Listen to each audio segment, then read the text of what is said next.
विठ्ठल बरवा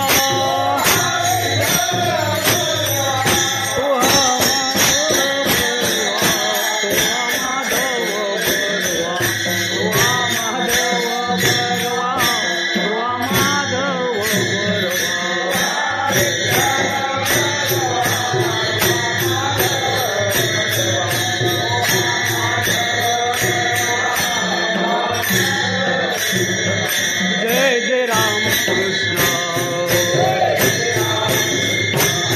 जय जय राम कृष्ण जय जय राम कृष्ण जय जय राम कृष्ण जय जय राम कृष्ण जय जय राम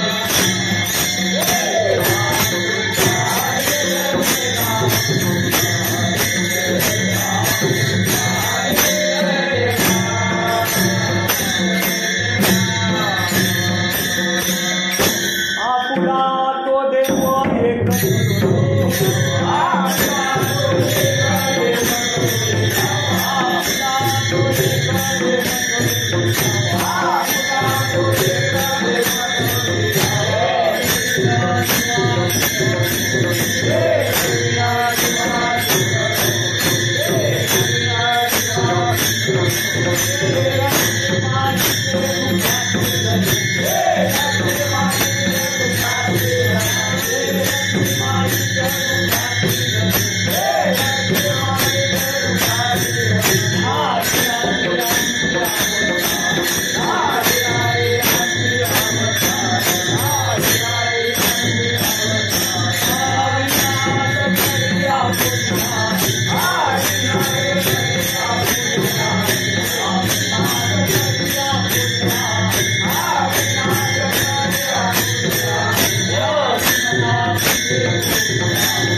प्रतिपाद्या जे जे संसवेद्या आत्मरूपा देवा तुझी गणेशू सकलार्थमती प्रकाशू मने निवृत्ती दासू अवधारा तुझे जयाची केली स्मरण होय सकळ विद्यांचे अधिकरण तेची बंधू श्री चरणी श्री गुरुचे हे नमस्कार मी आता पांडुरंगा करू प्रथम नमन दुसरे चरण संताचिया त्यांच्या कृपादाने कथेचा विस्तारू बाबाजी सद्गुरुदास तुका ओम नमो ज्ञानेश्वरा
सेवेसाठी आज एकादशीच्या पावन पर्वावर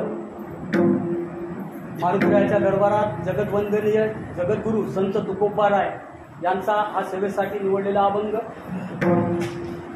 आपुला तो देव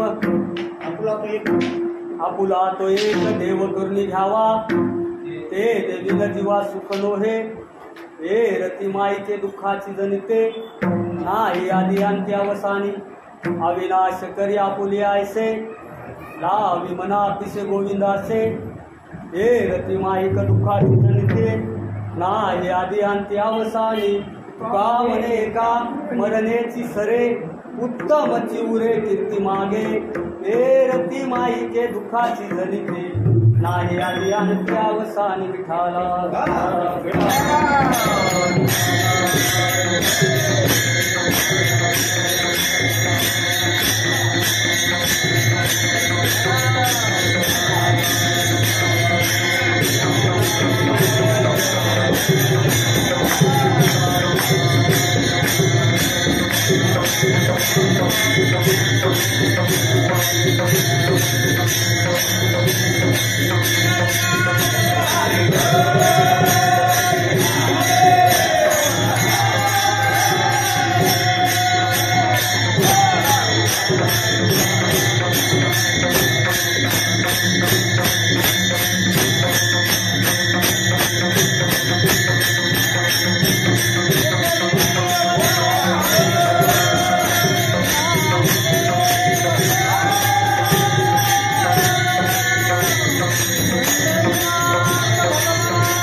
शतकामध्ये वारकरी संप्रदायाचा कळस म्हणून ज्यांचा उल्लेख केला जातो, ज्यांचं योगदान वारकरी संप्रदायाची भगवी पताका या विश्वामध्ये आजरामर करण्याचं काम जगद्गुरु संत तुकोबारायांनी केलं.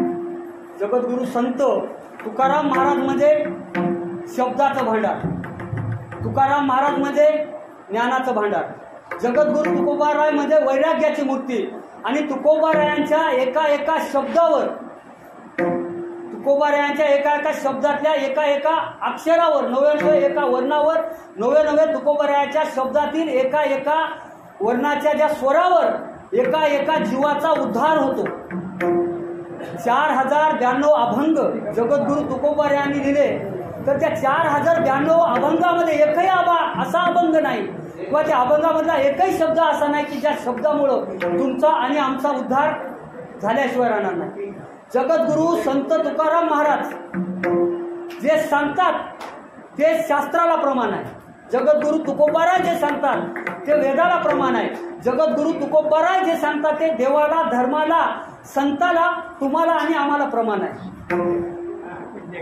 नव्हे हा महिमा सामान्य संतांचा, आणि संतांनी जे सांगितलेलं असतं, संत ज्या पद्धतीनं मार्गदर्शन करतात, ज्या पद्धतीनं संत आपल्याला ज्ञानामृत ब्रह्मज्ञान सांगतात, मनुष्याच्या जीवनाचा मार्ग सांगत असताना या अभंगामध्ये जगद्गुरु तुकोबारायांनी अत्यंत गोड असं वर्णन केलेलं आहे. आता आपण प्रत्येक जण, मी, तुम्ही सगळे बाहेरचे मधले कोणी जिथं असते तिथं मेलेले आणि जन्मणारे सुद्धा एकाच गोष्टीसाठी प्रयत्न करायले. प्रत्येक जणाचा प्रश्न आहे, काय पाहिजे आयुष्यामध्ये?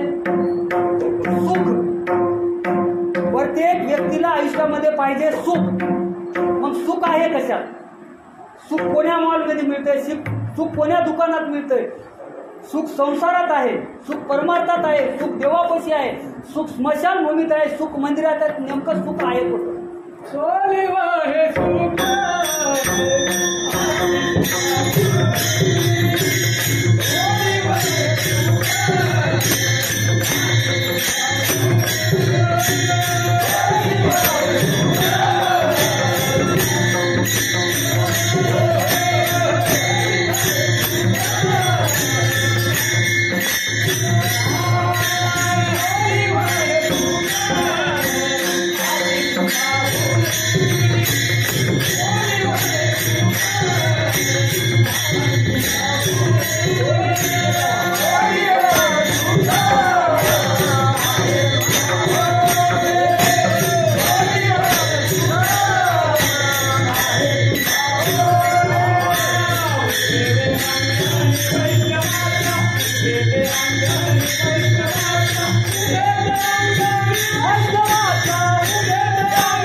सुखपोट आहे आणि सुखापर्यंत जाण्यापूर्वीचा मार्ग तुकोबारायांनी सांगितलेला आहे. सुख काय सहज भेटत नाही आणि सुख भेटणं हे काय साधी गोष्ट नाही, पण प्रत्येक माणसाची तळमळ ही सुखासाठी आहे. आणि सुख आहे ते भगवंताच्या चरणापाशी. मग भगवंत तर खूप आहे, 33 कोटी देव आहेत. 33 कोटी देवामध्ये प्रमुख 3 देव आहेत, पुन्हा उप 10-15 आहेत. प्रत्येकाचा वेगवेगळा अधिकार, प्रत्येकाचा वेगळा वार आहे, प्रत्येकाचं वेगळं व्रत आहे, प्रत्येकाची वेगळी परंपरा आहे, प्रथा आहे. काहीकडे दंडन आहे, काहीकडे मुंडन आहे आणि काहीकडे तीर्थयात्रा वारी आहे आपली पंढरीची. या सर्व मार्गामध्ये सुख कोण्या भगवंताकडे? सुखा लागी करी शीतळ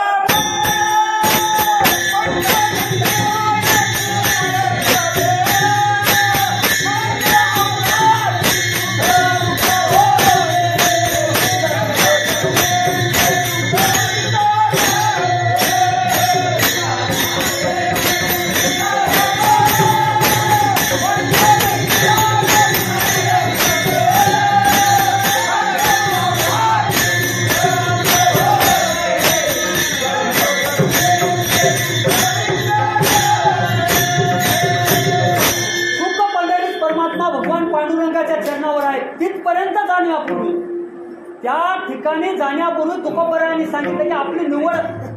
आता आपण साधं एखादं काम करायचं असलं, आपण शेतकरी माणसं, ज्यावेळेस जमिनीच्या उन्हाळ्यामध्ये आपण मशागत करतो, नांगरटी वखरटी, त्यानंतर पूर्ण पाळी घालतो, कचरा वेचतो आणि सगळी गोष्ट केल्यानंतर सुंदर असा मर्गाचा पाऊस पडतो मग नक्षत्राला. आणि पाऊस पडल्यानंतर आपण पुन्हा एकदा निघालेलं तणकट रासन करून काढतो आणि काढल्यानंतर आपली शोध सुरू होते की बियाणं कोणतं पेरायचं. आपण शेतकरी कुणबी, मग आपण अगोदर बियाण्याची निवड करतो. चांगलं बीज निवडलं तर चांगलं पीक येईल, चांगलं पीक आलं तर पिकाला चांगला उतार येईल आणि उतार जर चांगला आला तर घरात सुख समृद्धी आणि संपत्ती येईल. आपण जर बियाण्याची निवड करताना जर या गोष्टीचा विचार करत असू, मग आपलं डोकं, आपलं शरीर, आपलं मन, आपलं कुटुंब आणि आपले विचार ज्याच्या चरणावर टाकायचे तो भगवंत किती पूर्ण असला पाहिजे. पण तुकोबरांनी सांगितलं आपल्या या माहोलमध्ये, या संतामध्ये, या जनतेमध्ये 3 प्रकारचे लोक असतात. जन, सज्जन आणि संत. 3 प्रकारचे. जनामध्येच सज्जन आहेत आणि सज्जनामध्ये संत आहेत. जन म्हणजे आपण, तुम्ही, आम्ही, चांगलं वाईट सगळं आपल्याला अर्पण, लहान थोर सगळं आपल्या ठाई. आणि अशा गोष्टी असताना जनानं सज्जनाचा प्रवास करताना जनामध्ये काही माणसं अशी असतात ते सतत समाजसेवा करणं, चांगल्या पद्धतीचं काम करणं आणि ते काम करत असताना स्वतःचं नाव कुठेही पुढे न येऊ देता जे का रंजले गांजले त्याशी म्हणे जो आपुले, तो व्यक्ती म्हणजे सज्जन झाला. आणि त्याच्या पलीकडे जाऊन ते प्रत्येक भूताच्या ठाई स्वतःला पाहत असत, प्रत्येकाला आपलं मानत असत, प्रत्येकाच्या हृदयामध्ये पशुपासून पुरुषापर्यंत, स्त्रीपर्यंत प्रत्येकाच्या हृदयामध्ये राम भगवंताचा शोध घेत असेल, प्रत्येक व्यक्तीला अनुभूती मानत असेल, तर ती व्यक्ती त्याशी म्हणे जो आपुले, तोची साधू. आणि ज्या दिवशी साधू समजला त्या साधूपाशी भगवंत आहे, तेथेची देव जाणावा. त्याप्रमाणे तुकोबरायांनी सांगितले की म्हटले असते ना, स्वतःचा तो देव किंवा स्वतःचा तो एक. आता चालू आहे हे आमचा बाबा, हे देव आमचा. पण तुकोबरायांनी काय सांगितलं, आपुला, आपला सगळ्याचा सौरा तो एक देव करुणी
एक करुणी घ्यावा ते नवीन जीवा सुख नव्हे. मग देव निवडताना नेमका कोणाला निवडायचा?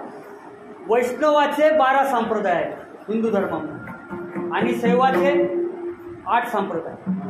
8 शैव आणि 12 वैष्णव असा 20 संप्रदायाचा अथांग असा महासागर असलेला आपला धर्म आहे.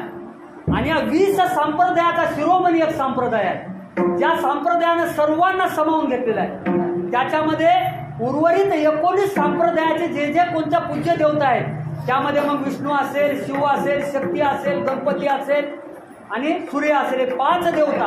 आणि याही पलीकडे जाऊन ज्या ज्या काही देवता आहेत त्यांच्या भक्ती करणाऱ्या सर्व शैव आणि वैष्णव संप्रदायाचा गुरुमणी, मुकुटमणी, नवे ध्वज म्हणजे वारकरी संप्रदाय.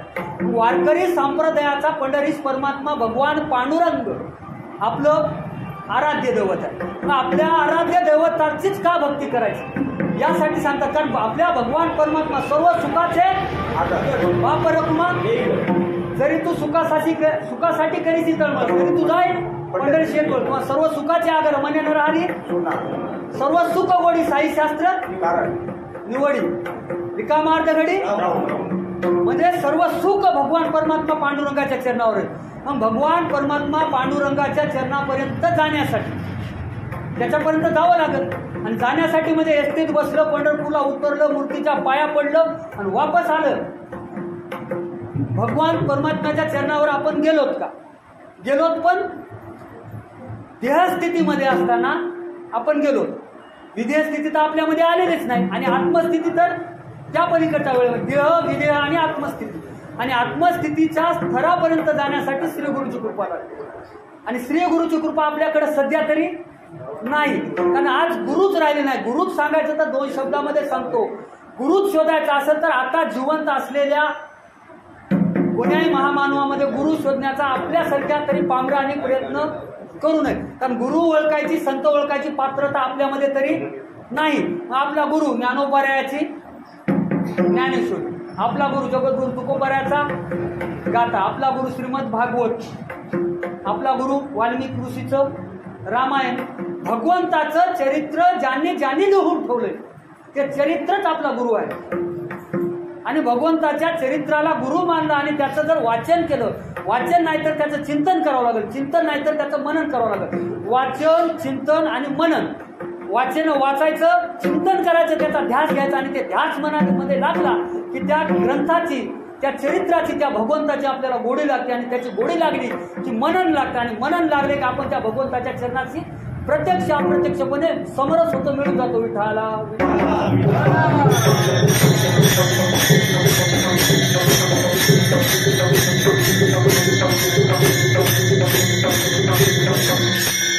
आता सुख, आपण त्याच विषयावर दूर जायचं नाही. सुख आता आपण दररोज कमीत कमी वारकरी मंडळी 5 वेळा ते अभंग म्हणतात.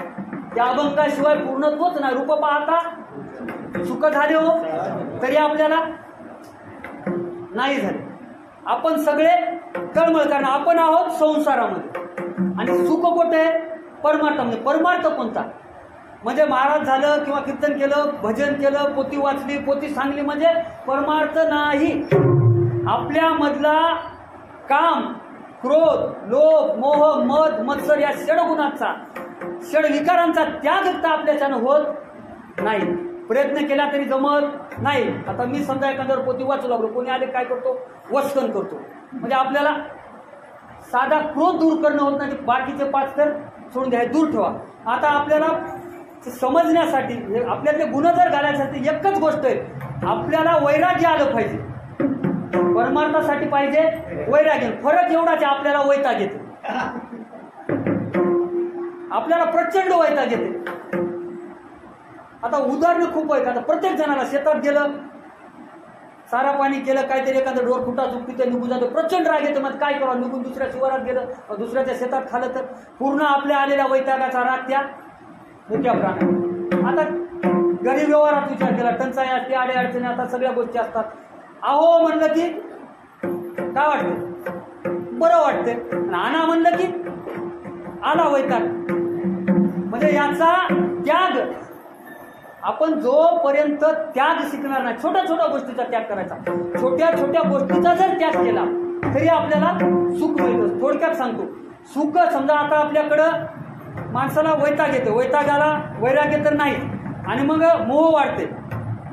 यांनी घेतलं, त्यांनी घेतलं, आपण काहीच घेतलं ना. मग शेजाऱ्यानं गाडी घेतली, चांगली गोष्ट ना. आपल्या घरी कोणी बिमार पडलं त्याची गाडी वापरायची ना, तसं नाही. त्यानं कशी घेतली म्हणजे सगळ्याच्या आपल्या मनामध्ये तो अहंभाव निर्माण होतो. त्यानं घेतली, मी घेतलं नाही. मला काय सुरू होतं, फलाण्याच्या पोरानं असं केलं, फलाण्याच्यानं तसं केलं, तू काय केलं, आणि तू काय केला, तूही केला मी केला. ज्याच्या प्रारब्धामध्ये जे आहे कर्म आणि प्रारब्ध, यामध्ये भेद एवढाच आहे की कर्म ही संसारातली बाजू आहे आणि प्रारब्ध ही परमार्थातली अध्यात्माची बाजू आहे. कर्म हे प्रत्येक व्यक्तीनं केलंच पाहिजे.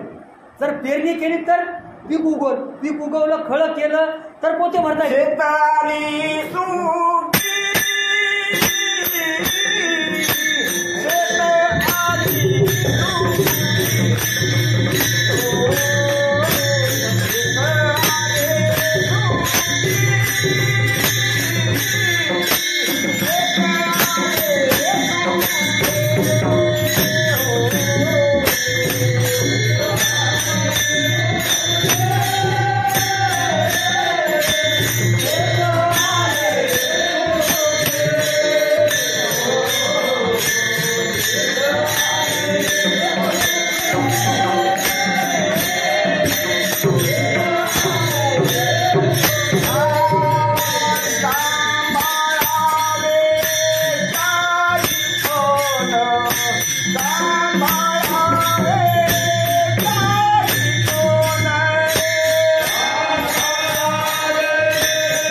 शेताले सुधी सांभाळावे, चारी पोट पिकाले परी केले पाहिजे जतन सो करी. शेतातलं पीक सत्य कर्मानं जतन करावं लागतं. त्याप्रमाणे कर्म आणि प्रारब्धामध्ये जे असेल ते मिळतं. आपण कर्म जर चांगलं केलं तर प्रारब्ध फळ योग्य देतं. शुद्ध बीजापोटी फळे रसाळ गो, म्हणजे एक वडीलच एक करीती तया नाम कर्म ठेवती ये रते सकळती सामान्य सकळ. म्हणजे इथं उदाहरण इकडेही लागू का होतं, आपले पूर्वज जे करत आलं ते आपण करतो. आपण जर आता कर्म चांगलं केलं, आता एखादं लेकरू शाळेत गेल्यानंतर जर चांगलं शिकत गेलं, दरवर्षी चांगलं शिकलो, चांगले मार्क्स पडत गेले तर त्याचं भविष्य चांगलं आहे. पण डायरेक्ट 12वीलाच गेल्यानंतर थेट 12वीमध्ये जर त्यानं खूप अभ्यास करतो म्हटलं तर तू मेडिकलला लागू शकेल काय? नाही. मग त्याचं कर्म सुरुवातीपासून चांगलं पाहिजे. मग कर्म चांगलं ठेवण्यासाठी आपले विचार चांगले पाहिजे. विचार चांगले ठेवण्यासाठी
कर्म करायले आणि संपून चालले. परंतु साध्य काय झालं? साध्य कोणाचं झालं? संतांचं झालं. साध्य कोणाचं झालं? महामानवांचं झालं. साध्य कोणाचं झालं? समाज सुधारकांचं झालं. साध्य कुणाचं झालं? तर देशभक्ताचं झालं. साध्य कुणाचं झालं? सज्जनाचं झालं. सेवा करणाऱ्या प्रत्येक व्यक्तीचं साध्य झालं. तुमचं आमचं भक्तीमध्ये साध्य, साधन आणि सिद्धता. गणितामध्ये सुद्धा साध्य, साधन आणि सिद्धता. साध्य काय पाहिजे? मोक्ष. साधन कोण आहे? ते शरीर आहे. सिद्ध काय करायचंय? भगवंताची प्राप्ती. मग भगवंताची प्राप्ती करायला अगोदर देव निवडावं लागेल. आपण आणखी देव निवडला नाही ना. देव कोणता निवडायचा? ज्या भगवंताची भक्ती केल्यानंतर पुण्य लागतं. एक जर म्हटलं बरोबर आहे, रोजच ऐकतो मला हरिमुखे म्हणा, हरिमुखे म्हणा, पुण्याची गणना कोण करते? ऐकायला मला रोज आहे, पुण्याच आहे. पण दुसरा काय फायदा आहे? नाथ महाराजांनी सांगितलं हरिमुखी गाता हरपली चिंता त्या नाही मागुता जन्म घेणे. म्हणजे भगवंताच्या नामाचं म्हणजे हरी हरी स्मरण केलं की काय होतं? चिंता हरवती. चिंता गेली म्हणजे काय झालं? सुख लाभलं. ज्याच्याकडे चिंता नाही त्याला समाधान आहे. जे समाधान आहे ते सुखी आहे. आपला वैताग दूर व्हावा लागेल. वैताग दूर होण्यासाठी चिंता दूर व्हावं लागेल. आणि ज्याच्याकडे चिंताच नाही ते माणूस काय? चिंता म्हणजे चिंता असते, फक्त वरचा अनुस्वार असणं किंवा नसणं एवढा फरक आहे. पण त्या चिंतेतून चिंतेकडे जाण्यापेक्षा चिंतामुक्त होऊन भगवंताची भक्ती करून जर आपण भगवंताच्या चरणाकडे गेलं तर आपलं कल्याण निश्चित आहे. विठ्ठल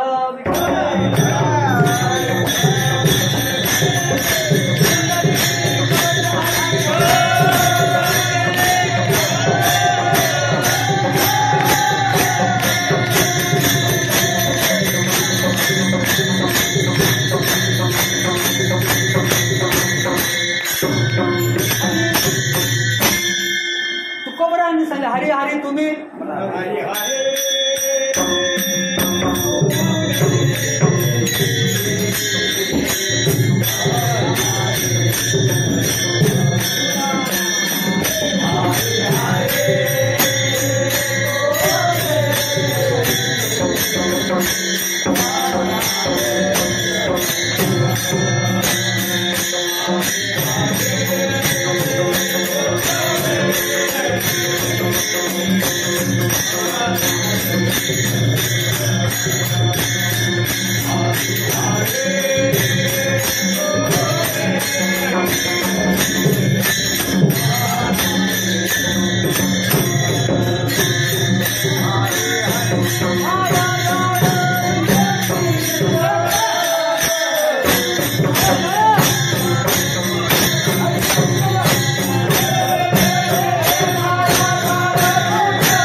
मग मायेचा जाळ कोणता आहे? तुकोबार आहे दुसऱ्या चरणामध्ये सांगतात जे रती माईक नाही आदी अंती. मग माईक दुःखाची जन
दुःखाची जनिती, जनिते म्हणजे निर्मिती करणारी, दुःखाची निर्मिती कोण आहे?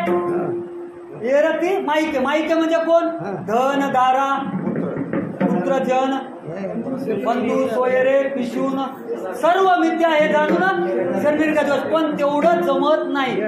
एक पर्च माय जमत नाही, बापी लागत नाही, बायको नसली तरी जमते, लेकरू नसलं तरी जमते, पण धन म्हणजे एखादं म्हणलं मी एका त्याग करतो, पण शेवटी त्याचा मोह कुठं आलाय?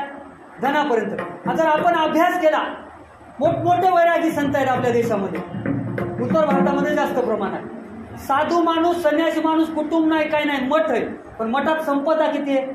त्यांच्याकडे धन संपत्ती किती आहे? म्हणजे धनाचा मोह वैराग्याला संन्यास घेणाऱ्याला सुटलेला नाही. धनाचा मोह सोडला तो फक्त संतांनी. कोणत्या? मागच्या. आता तर आपल्याला सापडत नाहीत, असले तरी आता तर भेटायचे, आपल्याला भेटले तरी आपल्याला कळत नाही. मग धनाचा मोह सर्वप्रथम कोणी सोडला?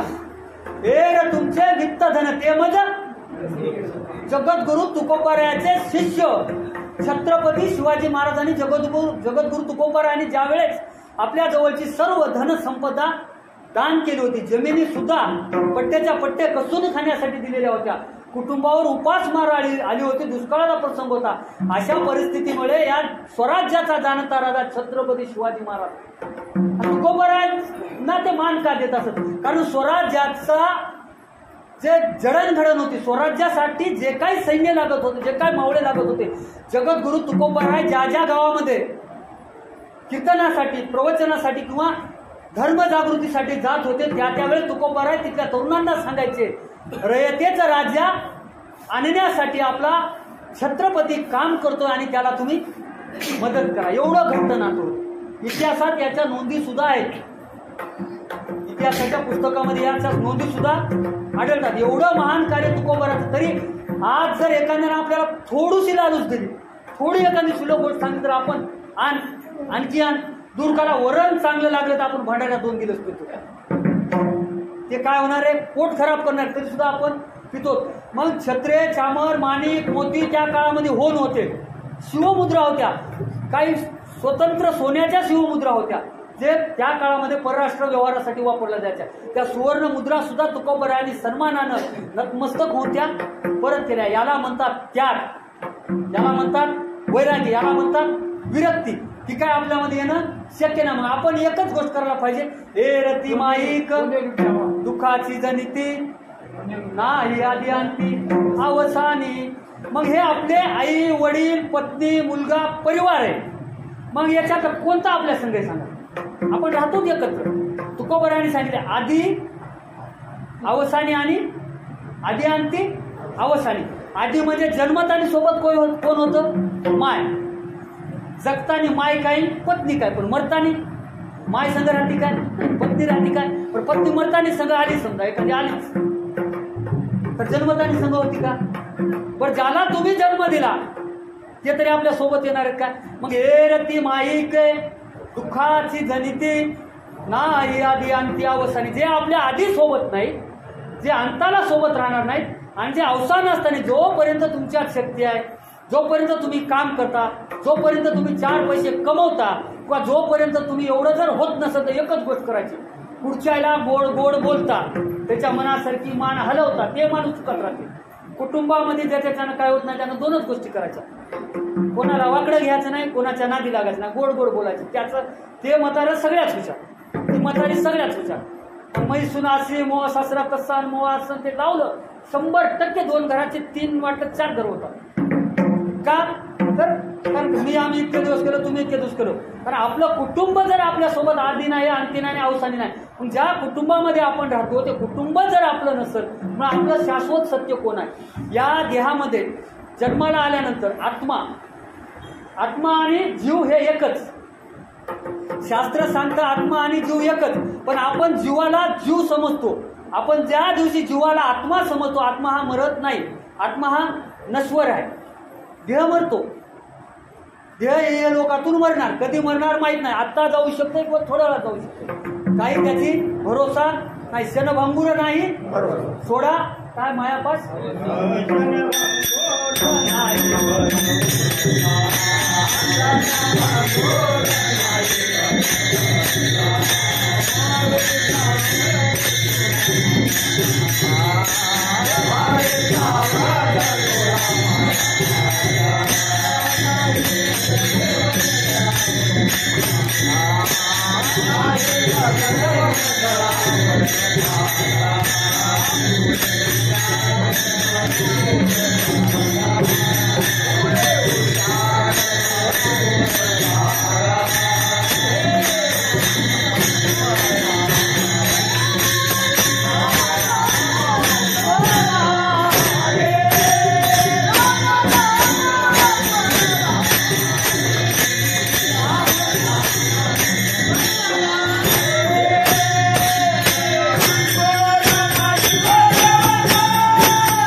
क्षणभंगुर ज्याचा भरोसा नाही, किंवा क्षणोक्षणा हाची करावा करावया पार, नाशिवंत देह जाणार, आयुष्य खातो काळ सावधान. आता वाढदिवसावर होतो थोडं, आता त्या विषयावर आलोत ना आपण. म्हणजे आयुष्य खातो काळ ठीक आहे, वाढदिवस कधीपर्यंत करायचा? 1 वर्ष झाले, 2 झाले, 3 झाले, 4 झाले, चला 50 झाले. आयुष्याची गणना किती आहे? 100. आली किती? 60 वर. 70 धरा, 75 धरा, वाढकरी आपले सगळे 75च्या पुढे. मग आपलं 50च्या पुढे वाढत चालेल की कमी होत चालेल? दादा कमीच होत चालेल. तरी मग जो खुड व्हायला त्याला आपण वाढ म्हणाल. नेमकं कळायच्या टायमाला आपल्याला कळणार चालेल. जर जगाचा पूर्ण विचार केला, कुटुंबाचा पूर्ण विचार केला, एखादा व्यक्ती 50 वर्षाच्या वयामध्ये घरातल्या सगळ्या जबाबदाऱ्या पूर्ण करतो. आपल्या या गावामध्ये खूप महत्व आहे, तिथं बसलेले बरेच जण आहेत आणि सगळं मस्त सोडले, हरी करता, तुम्ही तुमचं करा मरा काय बी करा, आहेत आपल्या इथे. हे जेवढे केले तेवढे इथे येऊन बसतात, सुका नाही तर वेळ देतात परमार्थाला, भक्तीला, सार्वजनिक कार्यक्रमाला आलं गेलं म्हणजे त्यांनी ज्याच्या त्याला जबाबदाऱ्या मुलांना वाटून दिल्या, नातवांना वाटून दिल्या. बा तुम्ही तुमचं आता बघा. मग एखादं मिक्स करतो, मयाच नावानं 7 बारा मयाच नावानं म्हणतो, ते मरतो, त्याच्या त्या जीवाला सुख पडत नाही, त्याच्या माघारे काय डोंगर करून ठेवतात ते मेल्यावरच त्याला कळत नाही, कारण ते राहत नाही. अशा परिस्थितीमध्ये या मोहपाशातून दूर आलं तर आपलं कल्याण आहे. मग कल्याण कशामध्ये? भगवंताच्या नावामध्ये. मग भगवंताचं नाव कोणतं घ्यायचंय? हरी हरी. नावं किती आहेत? हरी आहे, शिव आहे, विष्णू आहे, राम आहे, कृष्ण आहे, बालाजी आहे. या ठिकाणी तुकोबरायांनी सांगितलं गोविंद गोविंद गोविंद हेची करी काम मना जपे राम राम. पुढे काय म्हटलं तुकोबर? लागो हाची छंद. आता काय म्हणतात? लागो हाची छंद म्हणा गोविंद गोविंद. त्या गोविंद नामाचा छंद कोणाला लागला होता? गोविंद नामाचा छंद लागला होता सुदाम देवाला. एकीकडे द्वारिकेचा राजा त्याचा मित्र द्वारिकाधीश, पूर्ण सृष्टीवर नाही तर पूर्ण विश्वावर, तिन्ही लोकावर ज्याचं राज्य होतं, असा भगवान परमात्मा ज्याचा मित्र होता, मित्र नाही तर ज्याचा देव होता, गुरुबंधू होता, आणि त्याचाच मित्र 18 विश्व दारिद्र्य स्वाभिमानी ब्राह्मण, ब्राह्मण धर्माचं पालन करणारा खरा ब्राह्मण सुदामदेव. सुदामदेवानी जी गोविंदाची भक्ती केली, श्रीकृष्ण गोविंद हरे मुरारी, श्रीकृष्ण गोविंद हरे मुरारी, हे नाथ नारायण वासुदेवा, श्रीकृष्ण गोविंद हरे मुरारी, हे नाथ नारायण पिस म्हणजे वेळ, एखाद्या गोष्टीचा लाभो हाची छंद म्हणा, गोविंद गोविंद हा छंद सुदामदेवाला लागला होता. भगवंताची प्राप्ती झाली, भेट झाली. अरे या विश्वाच्या मालकानं त्याचे पाय धुतले, त्याची सेवा केली, त्याचे पाय चुरले. ही ताकद भक्तीमध्ये. भक्ती कुठून प्राप्त होती तर ती भगवंताच्या नाम, देवाला थोर प्रेमाचा भुकेला हाचे दुष्काळ, त्याला नाम घेता वाया गेला. ऐसा कोणी नाम चांगले माझे कंठी कपिकुळ उद्धरिले, मुक्त केले राक्षसा. एवढी ताकद जर नामामध्ये असत भगवंताच्या, तर आपल्याला काय करायचं, फक्त नाव घ्यायचं. आता दुसरं दृष्टांत सांगतो. राक्षस पुत्र, साधा राक्षस नाही, हिरण्यकश्यप, ज्याला मारण्यासाठी, ज्याचा वध करण्यासाठी देवाला स्वतःचं रूप विद्रूप करावं लागलं, स्वतःचं रूप बदलावं लागलं. म्हणजे शरीर मनुष्याचं आणि मुख श्रीमुख सिंहाचं, ते बी नख, म्हणजे आपण नख वाढवतो का, परंतु ज्या दुष्ट राक्षसाला मारण्यासाठी भगवंताला अवतार घ्यावा लागला. आणि त्याचा मुलगा सदैव नारायण नारायण नारायण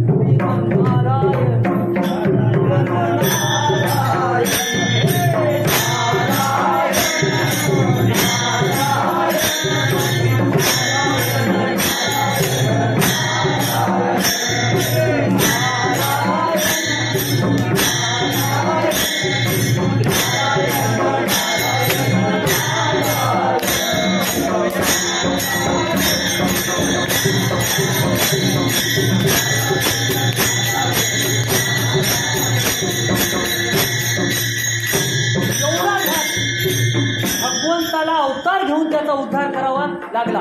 अभिमन्यू आहे, तो दुसरं ते दुधाचा क्षीरसागर काय उपमन्यू आहे. म्हणजे असे अनेक उदाहरण आहेत. बिभीषण आहे, राक्षस राजा रावणाचा भाऊ असलेला राम भक्त, कुळाचा उद्धार झाला, स्वतःचा उद्धार झाला आणि सोन्याचं नगर असलेल्या लंकेचं राज्यपद भेटलं. वाननेराचा राजा किष्किंधेचा सुग्रीव काय केलं, नाम केलं. सर्वात मोठा शिरोमणी, भक्तांचा शिरोमणी, शरण शरण जे हनुमंता, काय भक्तीच्या त्या वाटानं मज दावाव्या वाटा. जगद्गुरु तुकोबाराय ज्यांना म्हणतात की भक्तीच्या काय वाटा आहेत त्या तुम्ही मला दाखवा, असे मारुतीरायांनी सुद्धा एकच काम केलं, प्रभू रामचंद्राचं नामस्मरण. चला रामाचं आपण रामप्रभूकडे जाऊ. रामप्रभूनं कोणाची भक्ती केली, शिव शिव शिव. म्हणजे रामप्रभू सुद्धा साक्षात भगवान परमात्मा असून सुद्धा आपले गुरु, आपले आद्य दैवत भगवान भोलेनाथ शिवशंकराची आराधना करतात. आणि शिवशंकर भगवान भोलेनाथ कोणाची आराधना करतात, दोन्ही देव एक पाहिजे, एकमेकाचे तुझे नाही का. शिव आणि राम एकच आहेत. गोडी साखरेच्या गोडी साखरेच्या ठाई, हरिहरा वेद नाही करू नये वाद, एक एकाचे गोडी साखरेच्या ठाई. म्हणजे शिव आणि वैष्णव पुन्हा आपण एकच. म्हणजे भक्ती रामप्रभूची राम म्हणून करा, कृष्ण म्हणून करा, गोविंद म्हणून करा, पण भक्ती करा. काय जण म्हणजे बाळाजीचे भक्त आहोत आम्ही, व्यंकटरमणा गोविंदा विष्णूचाच अवतार आहे, आम्ही तेच म्हणतो गोविंदा गोविंदा म्हणा, पण म्हणा ना. म्हणजे एखादी वस्तू ज्याच्याकडे हय, सगळ्या गोष्टीचाच त्यानं मालक आहे, त्याला द्यायची. आता सगळंच आहे घरी. समजा आता पंचपक्वानाचं जेवण केलंय, मस्त असं सुगंधित वास यायला सगळे पदार्थ येतं आणि त्याच्या घरी गेलं नाही बघा, हे घे तुला लागत असते भाजी आमच्या इथे. म्हणजे भगवान परमात्म्याकडे सगळंच आहे, पण त्याला काय पाहिजे? तुका म्हणे मन पूजा इच्छी, नेमका आपण त्याच्याकडे दूर करतो. हार घेतो, फुलं घेतो, एखादं तिथं दक्षिणा टाकतो, पण त्याला गरज नाही. त्याला पाहिजे प्रेम, आपण ते देत नाही. आणि आपण ते देत नाही म्हणून भगवंत आपल्याला कळत नाही म्हणून आपल्याला भेटत नाही. भेटेल याची गॅरंटी नाही. पण आपल्याला एकच कळायला पाहिजे, आपल्याला संतांचं महात्म्य, संतांचं चरित्र. आता संतांचं चरित्र पाहताना कोणत्याही संतांचं हे करा, जो संत कधीच पंढरीच्या वारीला गेला पण पंढरीचा पांडुरंग घेऊन त्याच्या हृदयामध्ये विराजमान झाला, लपला, सावता प्रेमाचे घेतला अवतार. म्हणजे एवढी ताकद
भाजी अवघी विठाबाई, माझी कोटं लसूण मिरची, कोथिंबीर अवघी व्यापिली, लसूण मिरची कोथिंबीर अवघा झाला माझा हारी, मोठं दारा विहीर दोरी अवघा व्यापिली. म्हणजे या सावता महाराजांनी काय केलं? फक्त भजन केलं. भजन केलं म्हणजे काय? विठ्ठल विठ्ठल विठ्ठल.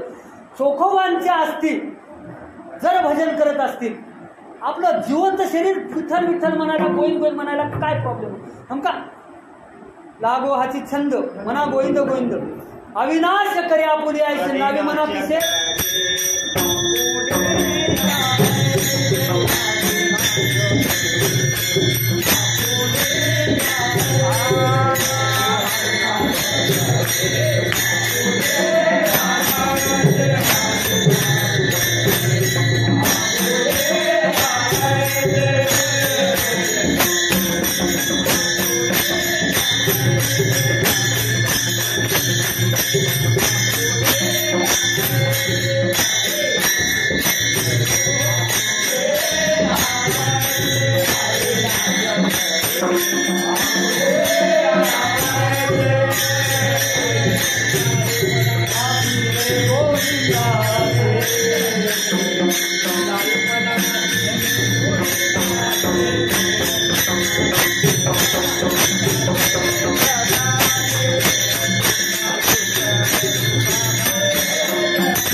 अविनाश करी आपुली ऐसे लावी म्हणा पिसे. अविनाश म्हणजे ज्याचा कधीच नाश होणार नाही, जे कधीच संपणार नाही. अभंग अभंग अभंग कधी संपतात का? कधी भंग पावतात का? तसं तुमचं नाव, तुमचं चरित्र, तुमचे विचार, तुमचं कार्य तुमच्या नंतर सुद्धा जिवंत राहील. अविनाश केलं म्हणजे स्वतः सत्य. आज ज्ञानोबा यांनी समाज व्यवस्था केली. आपल्यात आहेत तुकोबारायांचं वैकुंठ गमन तुकोबाराय आहे. प्रत्येक साधू संत त्यांच्या अभंगाच्या माध्यमातून, त्यांच्या विचाराच्या माध्यमातून, त्यांच्या कार्याच्या माध्यमातून, त्यांच्या चरित्राच्या माध्यमातून त्यांनी जे काय आपल्याला आचरणाची मार्ग सांगितला, आचरणाची जी पद्धत सांगितली, त्या पद्धतीच्या माध्यमातून प्रत्येक संत आपल्या जवळ आहेत. फक्त आपण त्यांना आणून देवघरात ठेवलंय. त्यांना देवघरातलं जर आपण आपल्या डोक्यात आणि हृदयात घेतलं तर त्या दिवशी आपलं शरीर सुद्धा अविनाश झाल्याचं राहणार नाही. तुम्ही आम्ही सगळ्यांनी सर्वांनी मी माझं भाग्य समजतो, माझं वैयक्तिक भाग्य समजतो की एवढ्या मोठ्या महात्म्याची माळ कदाचित तिकडे गेलो नसतो तर गळ्यात आलीही नसती दसकापूरला. तर ते ब्रह्मीभूत वैराग्य मूर्ती मारुतराव महाराज लहान होते, तर त्यांनी एकच काम होतं, रिकामा असलं असे डोळे मोठे करायचे आणि त्यांचं एकच भजन, हरे राम राम राम हरे हरे, सतत टाळी वाजवायच्या. सगळ्यांना माहिती आहे, मारुतराव महाराज सांगण्याची आवश्यकता नाही. पण आपल्या समोर तो संत महात्मा अविनाश झाला. मारुतराव महाराज आहेत ज्याच्या नावाचा त्याच्या पश्चात गजर होतो ती व्यक्ती जिवंत. छत्रपती शिवाजी महाराज जिवंत, संभाजी महाराज जिवंत, नवे भगतसिंग, राजगुरू सुखदेव सुद्धा जिवंत. प्रत्येक महामानव संत साधू मुनी सगळेजण जिवंत आहे. ज्यांचं कार्य चांगलं आहे समाजाच्या कल्याणासाठी, जगाच्या कल्याणात संतांच्या विभूती देह कष्ट होती परोपकारे, त्याप्रमाणे ते आजही आपल्यामध्ये अस्तित्वात आहेत, जिवंत आहेत. आणि ते आपल्याला समजले की आपण धन्य झाला. अविनाश करी आपण यायचे लावी मना पिसे गोविंदाचे. ज्यानं त्यांच्या नामाचं पुढचं वेळ लावलं, नाम आत्मसात केलं, त्यांचं कल्याण झालं. महाराज अविनाश झाल्यानं काय होतं मग काय, आता दिवसचारी तुका म्हणे मुक्ती. त्याच धर्तीवर तुकोबाराय काय सांगतात की तुका म्हणे एका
मरणेची सरे उत्तमची उरे कीर्ती मागे कीर्ती अविनाश झालं की मुक्ती मुक्ती झाली की कीर्ती मागे राहिली. ज्याची कीर्ती जिवंत तो जिवंत. जोपर्यंत सूर्य आहे, जोपर्यंत चंद्र आहे, जोपर्यंत या पृथ्वी तलावर मनुष्य आहे, आतापर्यंत अनेक संत साधू मुनी ऋषी झाले, मुनी झाले, साधू झाले, संत झाले, समाज सुधारक झाले, देशभक्त झाले. प्रत्येकाचं नाव जिवंत आहे. पानं वाढत जातील, पानावरचे नावं वाढत जातील, पण संतांची महात्म्यांची कीर्ती कधी मागं पडणार नाही. संत सेवा करण्याच्या पद्धती खूप आहेत. भगवत भक्ती केली म्हणजे संत होता असं नाही. भगवंताचं नामस्मरण घेऊन गावाच्या गावं झाडणारे गाडगे बाबा राष्ट्रसंत झाले. जगभर गौरव.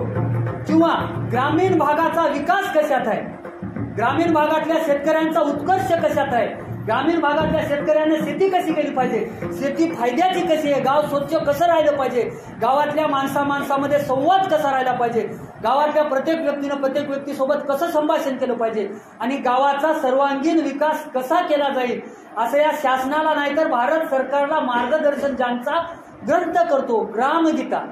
ते ग्रामगीतेच्या माध्यमातून संदेश देणारे तुकडोजी महाराज सुद्धा संत. ते आपलं कार्य, आपले विचार, भक्ती कर. तुकडोजी महाराज असतील, गाडगे बाबा असतील, तुकोबार असतील, कोणताही संत जरी धरला तर त्यांच्या मुखामध्ये एकच गोष्ट आहे, भगवंताचं नामस्मरण आणि सदा चरण. या सदा चरणामध्ये परोपकारामध्ये त्यांनी आयुष्य घातलं म्हणून ते अविनाश झाले. आणि अविनाश झालेला भगवान परमात्मा देवते संत, देवते संत म्हणजे संतांमध्ये आणि देवामध्ये कोणताही भेद राहत नाही. आणि आता वेळ ठरलेल्या वेळेप्रमाणे झालेला आहे. आणि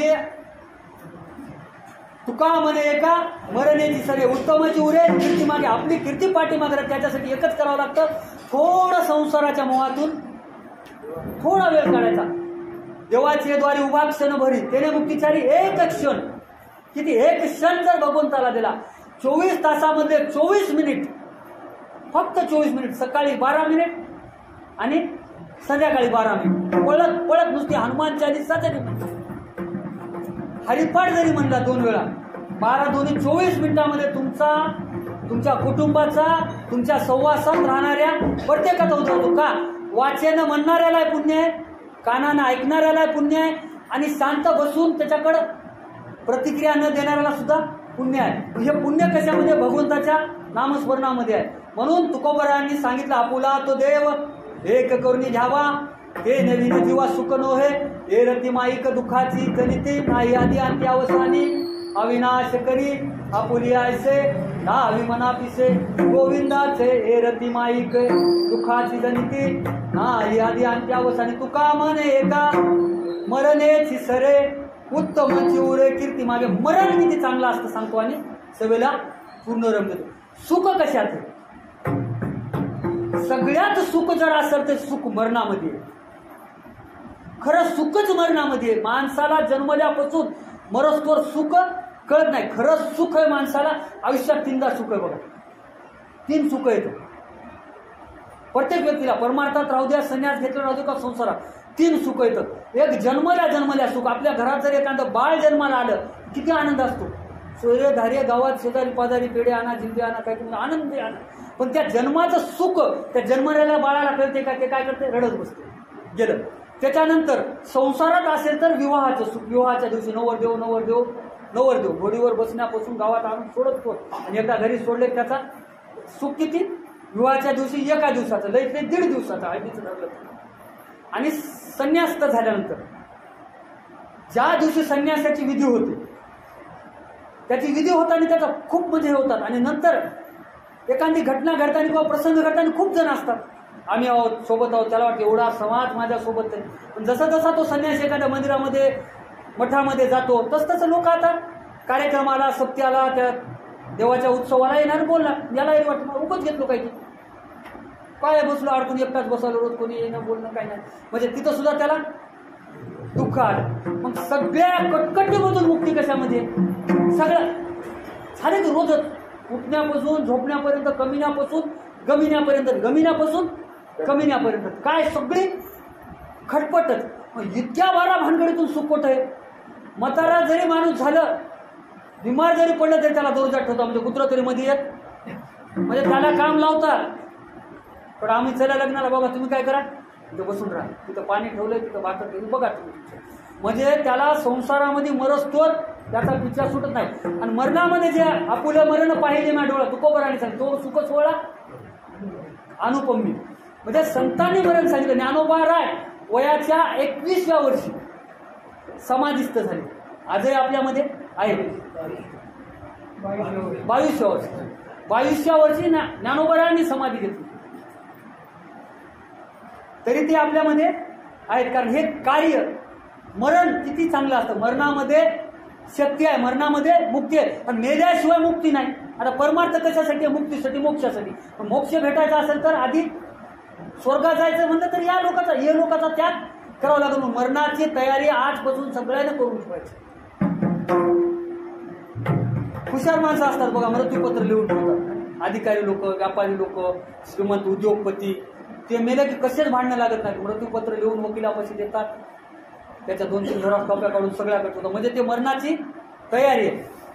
तुकोबराने जाता सांगितलं, आम्ही जातो आमचा राम, म्हणजे तयारी, जाण्याची, गमनाची तयारी. आणि आपली ज्या वेळेस आपलं झालं, आनंद झाला, एवढं आयुष्य जगायला भेटलं. जो म्हणते ना, लोक वय लपवतात, वय लपवायचं नाही. 35 झालं चांगली गोष्ट आहे, 45 झालं आणखी चांगली गोष्ट आहे, 55 झालं आणखी चांगली, 75 झालं खूप चांगले. आणि लोक सलग 20-25 वर्षाला मरायले. आपण तर एवढं जगलो, आनंद आहे ना. भगवंताने एक एक क्षण, एक एक दिवस आपल्याला दिला. आणि त्या दिवसाचं, त्या क्षणाचं जर कल्याण करून घ्यायचं असेल तर आपल्या हातून सत्कर्म झालं पाहिजे, भगवंताचं स्मरण झालं पाहिजे. आणि एकच करायचं, हरिमुखे म्हणा, पुण्याची गणना कोण करी. आणि हरिमुखे गाता हरपली चिंता, दयाना मागुता जन्म घेणे. जन्म घ्यायचं नाही म्हणजे मोक्ष. मोक्ष म्हणजे कीर्ती मागे. मोक्ष काय सगळ्याला भेटत नाही. आता 84 कोटी योनीचा फेरा राहणारच आहे. याच्यातून मुक्त होण्यासाठी एकच आहे, नामे तरला नाही कोण आयसा द्यावा मदत निवडून. याप्रमाणे फक्त लावी मना पिसे गोविंदाचे अविनाश करी आपुली आयसे, लावी मना पिसे गोविंदाचे ज्ञानेश्वर.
ज्याप्रमाणे बुद्धी दिली, मी काय कीर्तनकार नाही, कोणी काही संस्थेत शिकलेलंही नाही. हे सहवासाचा, ऐकण्याचा, थोडाफार चिंतनाचा प्रयत्न आहे. काही चुकलं असेल ते माझं, चांगलं असेल ते आपलं, बोलिलेले पुरे कडे वापुरे उत्तर करा क्षमा अपराध महाराज. तुका म्हणे नेणू युक्तीची खोली, म्हणून ठेवली पैडू मज पाम राशी, पायची वाहन पाय बरी. जय विठ्ठल.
रेकॉर्डिंग करून ठेवलं की आपल्याला कळव काय केलं काय नाही.